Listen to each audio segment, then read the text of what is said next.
देखो, बेसिकली जो हम लोग को चैप्टर करना है, ठीक है, उसमें एक तो टर्म समझा देते हैं कि एक लिखा रहता है probability by A by B.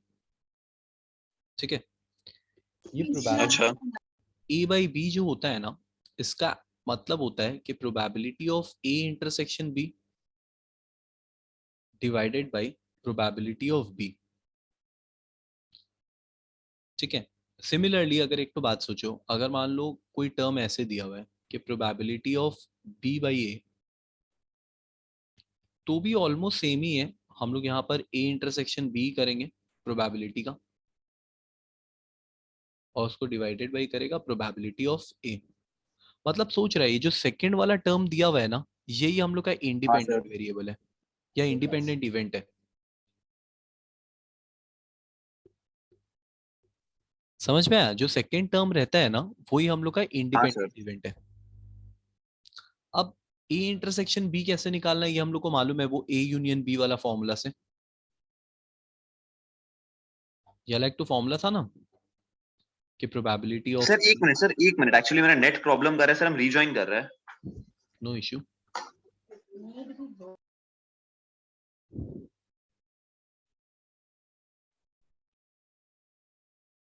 तो हम लोग बात कर रहे थे कि ये जो ए इंटरसेक्शन बी निकालना है, ठीक है, ये हम लोग इस वाले फॉर्मूला से निकाल सकते हैं, बिकॉज हम लोग ये वाला फॉर्मूला ऑलरेडी जानते हैं। ठीक है, बिकॉज हाँ पिछला सर। वाला जो भी हम लोग सम्स किए थे वो इसी बेस पे था।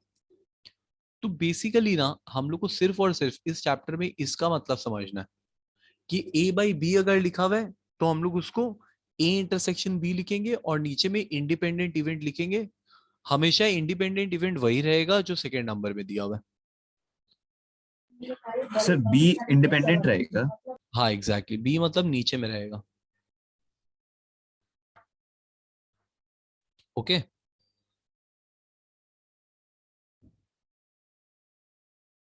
अब देखो चैप्टर बहुत इजी है, बस ये दो टर्म ही समझना था। जैसे कि एक तो क्वेश्चन देखो, क्वेश्चन से देखिएगा तो और सिंपल लगेगा बात। देखो जैसे यहाँ पर एक क्वेश्चन दिया हुआ है, फर्स्ट वाला। अच्छा, स्क्रीन क्लियर दिख रहा है?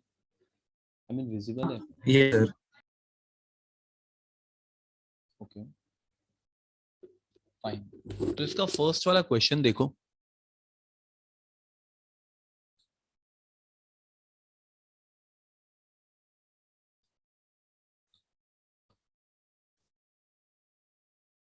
देखो क्वेश्चन नंबर फर्स्ट में यहाँ पर हम लोग को क्या दिया हुआ है, same probability of A by B चाहिए हम लोग को। ठीक है, प्रोबेबिलिटी ऑफ ए दिया हुआ है, प्रोबेबिलिटी ऑफ बी दिया हुआ है। देन हाँ what can sir. You say about probability of A and B? Sir not defined. Very very good. Because देखो, पहला बात तो हम लोग को इंटरसेक्शन का वैल्यू नहीं मालूम।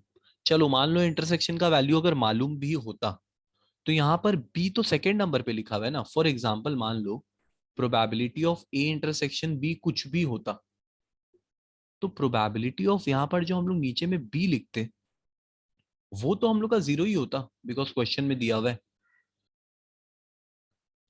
और जीरो से हम कोई भी नंबर को काटेंगे, वो तो नॉट डिफाइंड वाला केस हो गया। क्लियर है अनुभव, ये वाला बात? हाँ सर। सेकेंड वाला देखो, बोल रहा है कि प्रूफ करना है। तो एकदम सिंपल है, पहले हम लोग है ना probability of A by B लिखते हैं, तो इसको हम लोग लिखेंगे probability of A intersection B divided by probability of B, और सेकेंड वाला में लिखेंगे probability of A intersection B, this time divided by A. तो इंटरसेक्शन तो कैंसिल है, तो एक्चुअली तो यही बचा ना कि probability of A is equal to probability of B. हाँ सर। सिंपल था बात। उसके बाद देखो ये वाला सेकेंड पेज में आओ।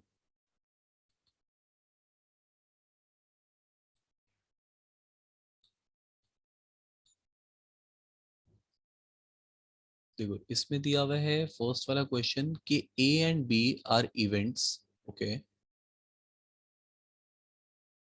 सच दैट पी ए का वैल्यू पता है, पीबी का वैल्यू पता है, इंटरसेक्शन पता है, तो पी ए सर बाई, हम सॉल्व करें? हाँ श्योर, बताओ ना मेरे को आंसर क्या होगा। एक मिनट।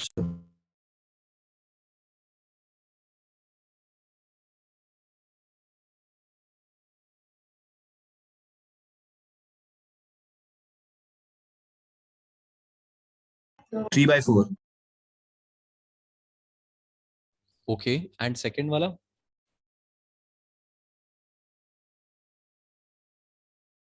1/2। 1/2 और 3/4 बोल रहे हैं क्या? ओके देखो, probability of A by B करना है तो इंटरसेक्शन का वैल्यू ऊपर होगा 1/4, और नीचे हम लोग क्या लिखेंगे, बी का वैल्यू, और बी का वैल्यू तो दिया हुआ ही है 1/3। ओके फाइन, तो 1/4 इंटू 3/1, तो excellent, 3/4 is the right answer first वाला का। वैसे सेकंड वाला का क्या बोला? 1/2। एग्जैक्टली। सिमिलरली नेक्स्ट वाला नंबर देखो, नंबर 3, सेम चीज करना है। If the event A and B, तो प्रोबेबिलिटी ऑफ बी, और इस बार देखो, इस बार probability of B by A दे दिया।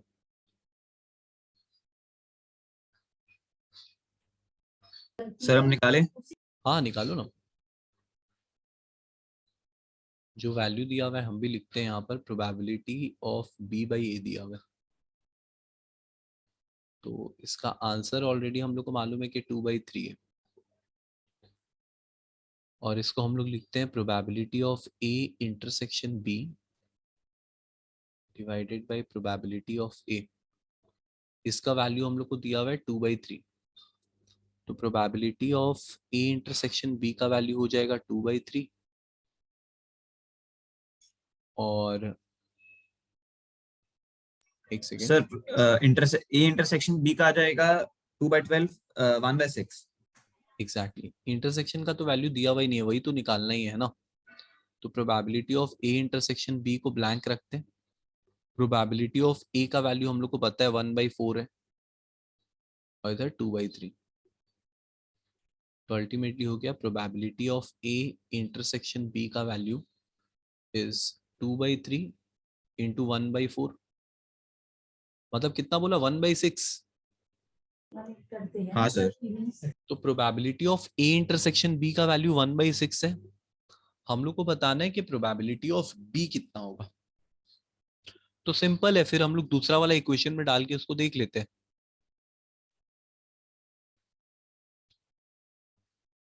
ठीक है, तो हम लोग सर 1/3। एग्जैक्टली इसमें लिखेंगे हम लोग probability of A intersection B divided by probability of B is equal to 1/2, ये दिया हुआ है। इंटरसेक्शन का वैल्यू इस बार हम लोग को पता चल गया है कि 1/6 है। नीचे लिखेंगे हम लोग probability of B is equal to 1/2, so probability of b into 1/2 is equal to 1/6, so 1/3। Okay, तो प्रोबेबिलिटी ऑफ बी आ रहा है 1/3। वैसे ही नेक्स्ट वाला अनुभव ट्राई करो, क्वेश्चन नंबर 4, बोर्ड है कि पी के नहीं होने का चांसेस 0.7 है।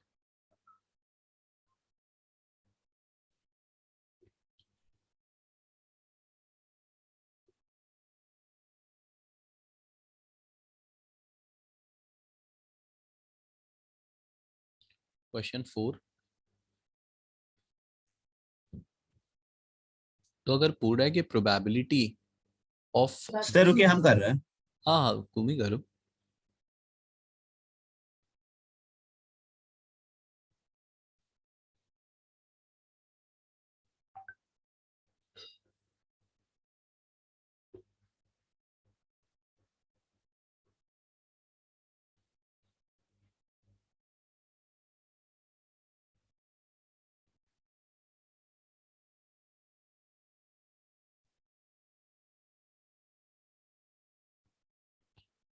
अच्छा बाय द वे, इस क्वेश्चन में हम लोग को बी बाई ए दिया हुआ है, fine, probability of b by a is equal to 0.5। अब यहाँ पर इसका sir formula probability of A intersection B आ रहा है 0.15 और probability of A by B आ रहा है 0.214। एक्सीलेंट। तो ये वाला हम लोग का ये वाला फॉर्मूला यूज करेंगे यहाँ पर। ओके तो उसके accordingly probability of A intersection B तो नहीं पता है, लेकिन प्रोबेबिलिटी ऑफ ए पता है, दैट इज 0.3 और यहाँ 0.5 लिखा हुआ ही है, तो इसका मतलब probability of A intersection B हो जाएगा हम लोग का 0.15। इतना ही बोला ना?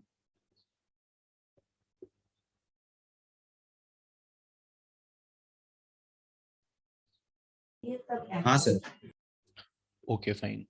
तो हम लोग का इंटरसेक्शन का अगर वैल्यू आ गया, ठीक है, तो अब हम लोग ए बाई बी तो इजीली निकाल लेंगे, बिकॉज ए बाई बी के लिए कुछ करना ही नहीं है, हम लोग को सिर्फ ए इंटरसेक्शन बी लिखना है और नीचे में प्रोबेबिलिटी ऑफ बी लिख देना। तो ए इंटरसेक्शन बी तो 0.15 निकाल ही लिए हैं और प्रोबेबिलिटी ऑफ बी जो है वो 0.7 है ही, है ना? तो दोनों तरफ इंटू 100 कर देंगे, देख लेंगे कितना आ रहा है। तो 15/70 मतलब 3/14 यही आ रहा है, 3/14। सर हम डेसिमल में निकाले 0.214। चलो ठीक है, वो भी सही है, मतलब समझ में आ गया ना क्या करना है इसमें। हाँ सर, और ए यूनियन बी का आ गया सर 0.85। Exactly exactly. अब देखो जैसे नंबर 6 देखो,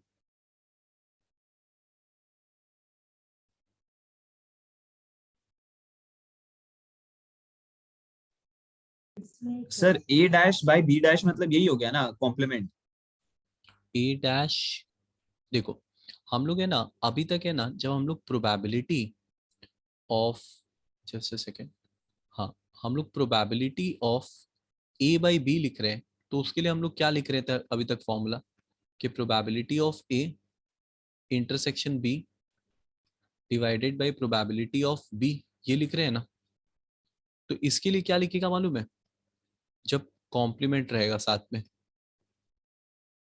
कॉम्प्लीमेंट में लिख देगा सारा बात, मतलब probability of A complement intersection B complement divided by probability of B complement. समझा बात? हाँ सर। तो बस यहाँ पर कॉम्प्लीमेंट में इसको सॉल्व करते हैं, कितना होगा। देखो ए कॉम्प्लीमेंट और बी कॉम्प्लीमेंट का मतलब क्या होता है मालूम है? देखो वेन डायग्राम में आओ वापस से, अगर हम लोग मान लो वेन डायग्राम बना रहे हैं, ठीक है, और उसमें ये दो टू टर्म दिया हुआ है, तो हम लोग कैसे डिजाइन करेंगे ये सोचते हैं। समझ रहा है बात?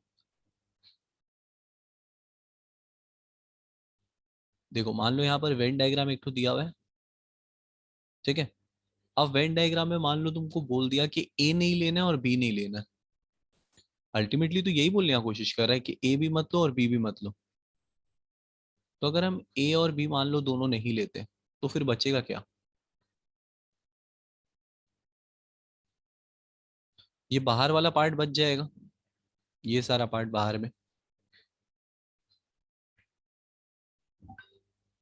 तो ये जो बाहर में ये वाला पार्ट जो बच गया ना, ये बाहर वाला पार्ट को हम लोग बोलते हैं ए यूनियन बी का कॉम्प्लीमेंट वैल्यू। तो अब अगर मान लो ए यूनियन बी का अगर हम लोग इसको कॉम्प्लीमेंट बोलते हैं, तो इसका मतलब कि ए इंटरसेक्ट और बी का जो इंटरसेक्ट है विद कॉम्प्लीमेंट, इसको हम लोग लिख सकते हैं ए यूनियन बी का कॉम्प्लीमेंट वैल्यू। और प्रोबेबिलिटी ऑफ बी कॉम्प्लीमेंट का मतलब होता है प्रोबेबिलिटी ऑफ नॉट बी। तो ये सिंपल है, देखो यहाँ पर हम लोग को बी का जो प्रोबेबिलिटी है वो 1/3 हुआ है, मतलब कि बी के होने का चांसेस 1/3 है, ठीक है। तो उसके नहीं होने का चांसेस कितना होगा ये तो हम लोग निकाल ही लेंगे ना। आई मीन किसी चीज के अगर होने का चांसेस 1/3 है तो उसके नहीं होने का चांसेस 2/3 हुआ, मतलब 1/3 चांस है वो होगा, तो 2/3 चांस है वो नहीं होगा। समझ में आया बात? Okay, now one more thing, हम लोग को यहाँ पर इंटरसेक्शन का वैल्यू दिया हुआ है, उसके बाद में बी का वैल्यू, ए का वैल्यू दिया हुआ है, हम लोग को चाहिए ए यूनियन बी का कॉम्प्लीमेंट। तो ए यूनियन बी का प्रोबेबिलिटी का फॉर्मूला होता है कि probability of A plus probability of B minus probability of A intersection B. तो अब अगर हम लोग प्रोबेबिलिटी ऑफ ए का यहाँ पर बात करें, दैट इज गिवन 2/5 और प्रोबेबिलिटी ऑफ बी 1/3, माइनस करेंगे इंटरसेक्शन का वैल्यू 1/5, तो यहाँ पर एलसीएम आएगा 15, तो ये हो जाएगा 5 इंटू दिस, मतलब 6 प्लस 5 माइनस 3, तो कितना आया 8/15। सो ये क्या आया मालूम है, ये आया हम लोग का probability of A union B. अब एक तो वापस से बात समझ लो, अगर बोल रहा है कि ए यूनियन बी के होने का चांसेस 8/15 है, ठीक है, तो उसके नहीं होने का चांसेस कितना होगा? तो सिंपल है, अगर होने का चांसेस 8/15 है तो उसके नहीं होने का चांसेस 7/15 होगा। वैसे ही बी के होने का चांसेस अगर 1/3 है तो उसके नहीं होने का चांसेस 2/3 होगा। अब बस इसको सॉल्व करते हैं, तो 7/15 और ये 2/3 ऊपर जाएगा तो 3/2 हो जाएगा, तो 3 से अगर हम 15 को काटेंगे तो 5 आएगा, तो अल्टीमेटली ऊपर में आया 7 और नीचे में आया 10। 7/10 is the answer. Probability of this is equal to 7/10. Okay fine. उसके बाद में देखो यहाँ पर नेक्स्ट वाला क्वेश्चन को देखो, क्वेश्चन नंबर नेक्स्ट में हम लोग को दिया हुआ है कि a die is thrown twice and the sum of the number appearing is observed to be 6. What is the condition probability that the number 4 has appeared at least once? बोल रहा है कि जो हम लोग मान लो कॉइन यहाँ पर फ्लिप किए, ठीक है, पहला बार बोल रहा है कि हम लोग को प्रोबेबिलिटी निकालना है twice the sum of the number appearing is observe to be 6, ठीक है, मतलब कि वो 6 होना चाहिए। पहला बात है कि जो नंबर हम लोग का आया है उसका जो सम है वो 6 होना चाहिए, ठीक है। दूसरा बात यहाँ पर हम लोग को बोल रहा है कि दोनों जो डाइस है ना, उन दोनों डाइस में से किसी भी एक डाइस में 4 आना चाहिए। मतलब कि दो कंडीशन है, देखो यहाँ पर बात समझना, बहुत इंटरेस्टिंग क्वेश्चन है। यहाँ पर पहला कंडीशन में हम लोग को बोल रहा है कि वो 6 होना चाहिए, सम जो है वो 6 होना चाहिए, और दूसरा कंडीशन में बोल रहा है कि 4 जो है वो अपीयर होना चाहिए। अब देखो बात समझना यहाँ पर, सम ऑफ 6 जो है ना, सम ऑफ 6 वो हम लोग क्या क्या करके ला सकते हैं। अच्छा, एक दूसरा बात और जो ध्यान रखने का यहाँ पर है कि हम लोग है ना वो कंडीशन सारा लेंगे जिसमें जो टोटल है ना वो 6 आ रहा होगा, ठीक है। तो सम ऑफ द 6 के लिए देखो यहाँ पर कौन कौन सा कंडीशन बनेगा। पहला हम लोग लिख सकते हैं 2 और 4, 6 आ रहा है। 1 और 5, 6 आ रहा है। और क्या ले सकते हैं हम लोग, 3 और 3 ले सकते हैं, 6 आ रहा है। हम लोग ले सकते हैं 4,2, 6 आ रहा है। 5,1, और क्या ले सकते हैं, 2 4 हो गया, 1 5 हो गया, 5 1, और आई थिंक नहीं ले सकते। फाइन। अब देखो बोल रहा है कि 4 अपीयर होने का, साथ ही साथ में बोल रहा है 4 अपीयर होने का कितना चांसेस है। तो यहाँ पर आप लोग देख रहे हो कि जो हम लोग सम निकाले हैं, सम ऑफ 6, इसमें से दो कंडीशन ऐसा है जब 6 आ रहा है और साथ ही साथ में उसमें 4 अपीयर हो रहा है। मतलब कि 4 कितना बार अपीयर हो रहा है, जब 2 4 आया तो 4 अपीयर हुआ, जब 4 और 2 आया तो भी 4 अपीयर हुआ। अब सुनो, हम लोग को निकालना है इंटरसेक्शन केस। इंटरसेक्शन केस मतलब कि जब 4 भी आ रहा है और 6 भी हो रहा है, मतलब 6 भी हो रहा है और साथ ही साथ में 4 भी आ रहा है, तो ऐसा सिर्फ 2 ही केसेस है। आउट ऑफ कितना केसेस, टोटल केसेस 5 है, जिसमें से 2 केसेस है जिसमें हम लोग का 4 अपीयर भी हो रहा है और 6 भी आ रहा है। तो हम लोग लिखेंगे कि प्रोबेबिलिटी ऑफ गिवन केस, मतलब कि A बाई B, ठीक है। इवेंट A है ये हम लोग का, क्योंकि इसको हम लोग ऊपर में लिखेंगे इंटरसेक्शन का केसेस है ये सारा। तो इंटरसेक्शन का केसेस 2 बार है आउट ऑफ 36 केसेस, और यहाँ पर टोटल केसेस है 5 cases out of 36 cases. By the way 36 और 36 तो कट ही गया, तो 2 केसेस आउट ऑफ 5 केसेस जिसमें क्या हो रहा है, 4 और सम ऑफ 6 साथ ही साथ में आ रहा है। नहीं, उसके बाद क्वेश्चन नंबर नेक्स्ट में आओ। देखो नंबर नेक्स्ट में यहाँ पर क्या दिया हुआ है, क्वेश्चन पढ़ो आप लोग एक बार। देखो, a family has 2 children, what is the probability that both the children are boys given that at least one of them is a boy? Okay, तो यहाँ पर सबसे पहले हम लोग को एक तो बात समझना पड़ेगा कि अगर 2 चिल्ड्रन है किसी फैमिली में, तो उसका कंडीशन क्या क्या हो सकता है। क्या ऐसा हो सकता है पहला बॉय और दूसरा जो है वो भी बॉय हो, ठीक है। ऐसा हो सकता है कि बॉय गर्ल हो, या गर्ल बॉय हो, या गर्ल गर्ल हो।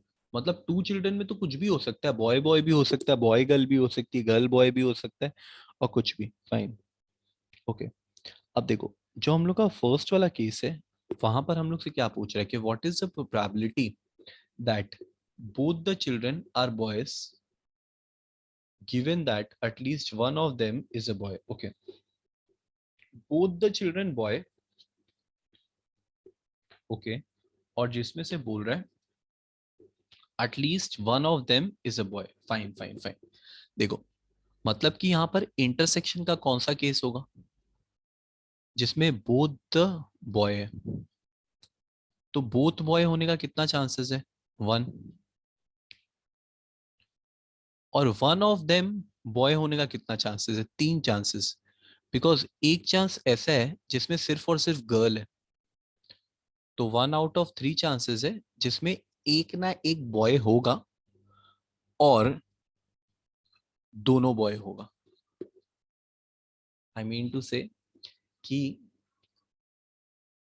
हम लोग ऐसा प्रोबेबिलिटी सिलेक्ट किए हैं जिसमें एक ना एक बॉय आ रहा है, और ऊपर में हम लोग इंटरसेक्शन का केसेस लिखेंगे जहां पर दोनों का दोनों बॉय है।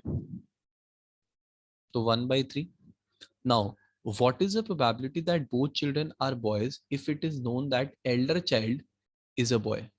Okay, अब सुनो, both boy, ठीक है, both the children जो है वो बॉय होना चाहिए, ठीक है।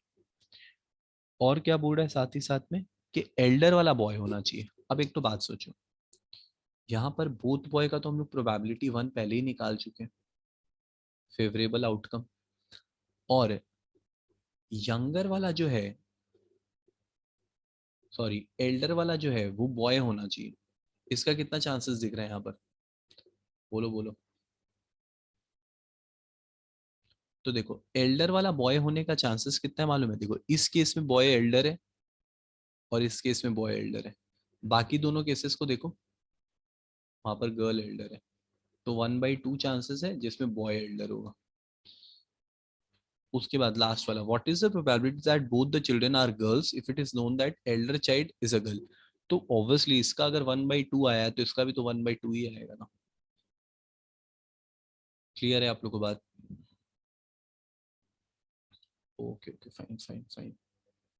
अब देखो क्वेश्चन नंबर 12 में आते हैं।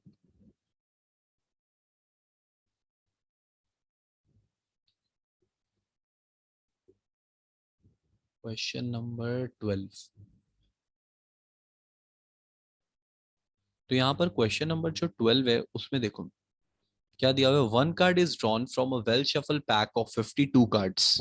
Okay, if either event the card drawn is a king or a queen, and F is the event that card drawn is a queen or an ace, then find the probability of conditional event EF।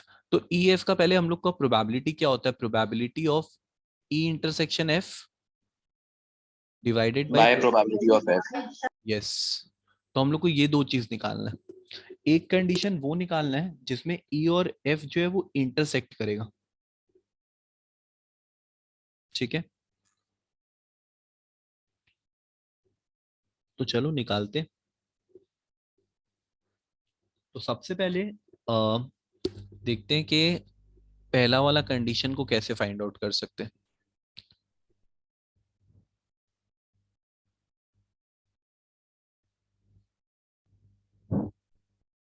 The card drawn is a king ma'am और अ 12 queen. King होता है sir, 12 king होता है, 12 queen होता है। हाँ, नहीं नहीं, 4 किंग होता है, 4 क्वीन होता है। अच्छा हाँ हाँ हाँ। देखो यहाँ पर हम लोग को सबसे पहले 4 किंग और 4 क्वीन मतलब कि टोटल 8 हो गया। 8/52 प्रोबेबिलिटी आया। मतलब नॉर्मल सोचो, किंग 4 है, क्वीन 4 है, तो 52 में से इसका प्रोबेबिलिटी तो 8/52 ही होगा ना। हाँ सर। सो इसको हम लोग बोलेंगे प्रोबेबिलिटी ऑफ फर्स्ट कंडीशन मतलब ई का। अब प्रोबेबिलिटी अगर हम लोग एफ का बात करें तो एफ में देखो क्या बोल रहा है। The card drawn is a queen और एन एस। तो क्वीन टोटल कितनी होती है? 4 सर। और एस भी 4, तो इसका भी 8 बाई हाँ सर। 52। अब इन लोग का इंटरसेक्शन कहां पर होगा मालूम है? जहां पर क्वीन आएगी, क्योंकि क्वीन देखो दोनों केसेस में। तो इंटरसेक्शन का cases 4/52। Exactly 4 out of 52 chances में इंटरसेक्शन होगा। फाइन। तो ई और एफ का हम लोग इंटरसेक्शन तो निकाल ही लिए 4/52, और हम लोग को प्रोबेबिलिटी ऑफ एफ पता ही है 8/52। सो 52 कैंसिल, 4/8 बचा, तो 4/8 मतलब 1/2। तो इसका कंडीशनल प्रोबेबिलिटी कितना आया? 1/2 इज द आंसर। समझ आया अनुभव? हाँ सर। उसके बाद देखो क्वेश्चन नंबर 14 देखो।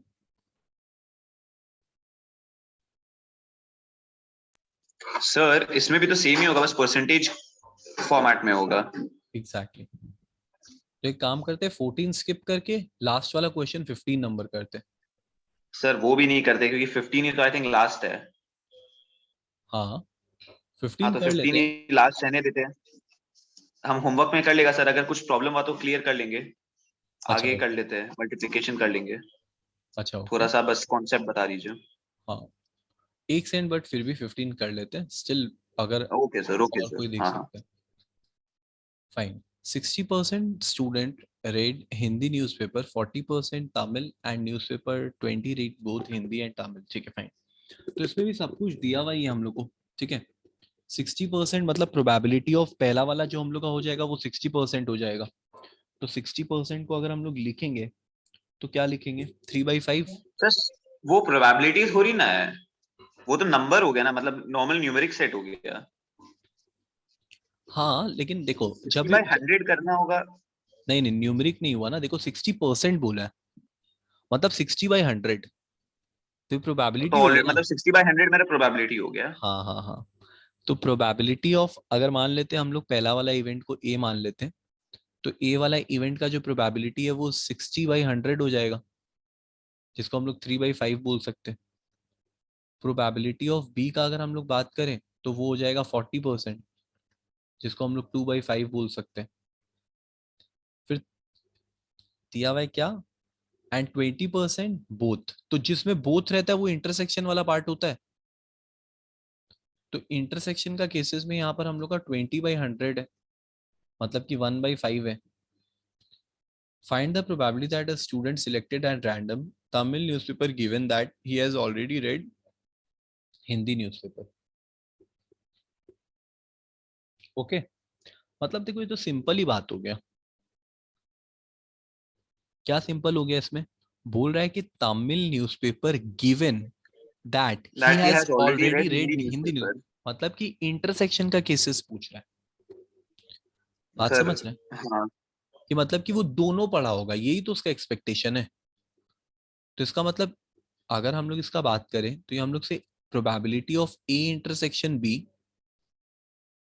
और यहाँ पर इंडिपेंडेंट इवन कौन सा है मालूम है? हिंदी. हिंदी इंडिपेंडेंट हुआ ना, क्योंकि हिंदी के ऊपर देखो कोई कंडीशन नहीं रखा है.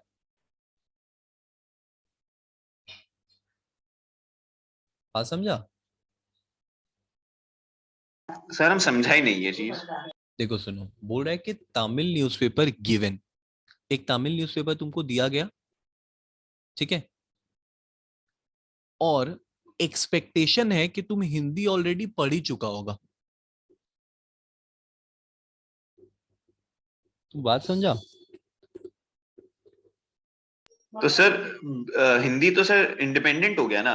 एग्जैक्टली वही बोल रहे हैं. हिंदी तो इंडिपेंडेंट हो गया ना. हिंदी के लिए हम लोग क्या सोच रहे हैं कि तुम पढ़ ही चुका है, हाँ तो इंडिपेंडेंट हो गया. तमिल मेरा डिपेंडेंट है. हाँ, तो यहाँ पर नीचे में आएगा प्रोबेबिलिटी ऑफ ए, मतलब हिंदी का. तो इंटरसेक्शन यहाँ 1/5 का है और हिंदी 3/5 का है, तो 5 और 5 कैंसिल. इसका मतलब 1/3 आंसर. हाँ सर. और सर सेकंड वाला में देखो, तमिल को इंडिपेंडेंट कर दिया. तो इस बार हम लोग लिखेंगे ठीक है सर. 1/5 और 2/5. सो आंसर आया इसका 1/2. निदर हिंदी नॉर तमिल, ये वाला कौन सा केस होगा मालूम है? ए यूनियन बी का कॉम्प्लीमेंट वाला केस. हाँ सर. तो पहले ए यूनियन बी उसके लिए निकालना पड़ेगा हम लोग को. तो probability of A union B is equal to probability of A plus probability of B minus probability of intersection. तो 5 माइनस 1 मतलब कि 4/5. सो ए यूनियन बी कितना आया? 4/5. तो ए यूनियन बी का कॉम्प्लीमेंट कितना हो जाएगा? 1/5. बिकॉज होने का चांसेस अगर 4/5 है तो नहीं होने का 1/5 होगा,